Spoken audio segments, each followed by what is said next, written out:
বিমান বাংলাদেশ এয়ারলাইন্সের বিমানের 10টি চাকা উধাও হয়ে গেছে। এই 10টি চাকা চুরি করে অন্য একটি এয়ারলাইন্সকে দেওয়ার অভিযোগ উঠেছে বিমানের 2 কর্মীর বিরুদ্ধে। রাষ্ট্রীয় পতাকাবাহী এয়ারলাইন্সটির চাকা চুরি এই ঘটনায় ব্যাপক চাঞ্চল্য সৃষ্টি হয়েছে। এই ঘটনায় বিমানবন্দর থানায় ইতোমধ্যেই একটি জিডি করা হয়েছে। বিমানের নাম প্রকাশ না করার শর্তে এক কর্মকর্তা জানিয়েছেন, একটি চাকার দাম $5,000 থেকে $15,000।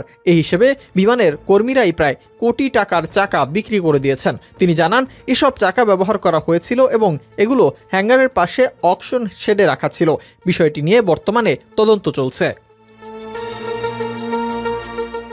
থানায় করা জিডিতে উল্লেখ করা হয়েছে, বিমান বাংলাদেশ এয়ারলাইন্সের 10টি আনসার্ভিসেবল টায়ার শাহজালাল আন্তর্জাতিক বিমানবন্দরের হ্যাঙ্গার কমপ্লেক্সের পাশে থাকা অকশন শেড থেকে খুঁজে পাওয়া যায়নি। বিমানের ম্যাটেরিয়াল ম্যানেজমেন্ট সুপারভাইজার ও স্টোর হেল্পারকে জিজ্ঞাসাবাদ করা হলে জানা যায়, দেশে একটি বেসরকারি বিমান সংস্থার এক কর্মকর্তাকে 10টি চাকা ব্যবহারের জন্য দেওয়া হয়েছে। অভিযোগে বলা হয়েছে, এটি যথাযথ কর্তৃপক্ষকে জানানো হয়নি।